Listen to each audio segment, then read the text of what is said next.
बिस्मिल्लाहिर्रहमानिर्रहीम। अस्सलाम वालेकुम। क्या हाल है, कैसे हैं आप सब? उम्मीद करती हूँ आप सब खैरियत से होंगे। आज मैं आपके साथ बहुत ही मज़ेदार, आसान सी, टेस्टी से, मज़ेदार सी चिकन कढ़ाई की रेसिपी शेयर करूँगी। बहुत ही सिंपल सी रेसिपी आपके साथ इसकी शेयर करूँगी। आपने वीडियो को एंड तक देखना है और रेसिपी को आपने अच्छे से फॉलो करना है। चलिए अब बनाना शुरू करते हैं। यहाँ पर हमने सबसे पहले पैन ले लिया और अब इसमें हम कुकिंग ऑयल डालेंगे। हमने इसमें कुकिंग ऑयल डाल दिया। कुकिंग ऑयल को गर्म होने देंगे। यहाँ पर कुकिंग ऑयल गर्म हो गया था। अब इसमें हम लहसुन, अदरक और हरी मिर्चें हमने कूट ली थी, वो इसमें हम डाल लेंगे और इसको हम फ्राई कर लेंगे। अच्छे से इसको हम फ्राई कर लेंगे। यहाँ पर लहसुन अदरक फ्राई हो गया था। अब इसमें हम ये चिकन डाल लेंगे। हल्की आंच पे चिकन को हम कवर करके रख देंगे।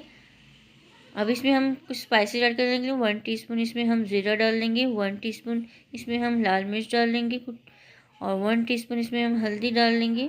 1 टीस्पून इसमें हम नमक डाल लेंगे। 2 टेबलस्पून इसमें हम चिकन कढ़ाई मसाला डाल लेंगे और इन सबको हम अच्छे से मिक्स कर लेते हैं।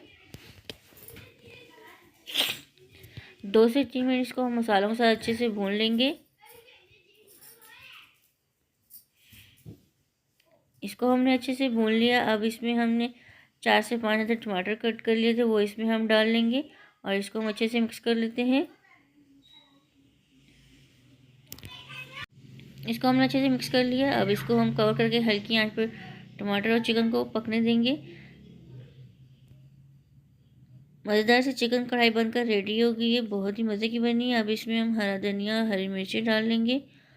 अब मैं आपको इसकी फ़ाइनल लुक दिखाती हूँ। ये देखें इसकी फ़ाइनल लुक। मज़ेदार से टेस्टी से चिकन कढ़ाई बनकर रेडी हो गए। उम्मीद करती हूँ आपको मेरी रेसिपी अच्छी लगी होगी। वीडियो अच्छी लगी तो लाइक और शेयर किया करें ज़्यादा से ज़्यादा फ्रेंड्स एंड फैमिली के साथ। चैनल में नए हैं, चैनल को सब्सक्राइब नहीं किया, सब्सक्राइब भी कर दिया करें। ये आपकी तरफ से हौसला अफजाई होती है। जज़ाकल्लाह। अल्लाह हाफ़िज़।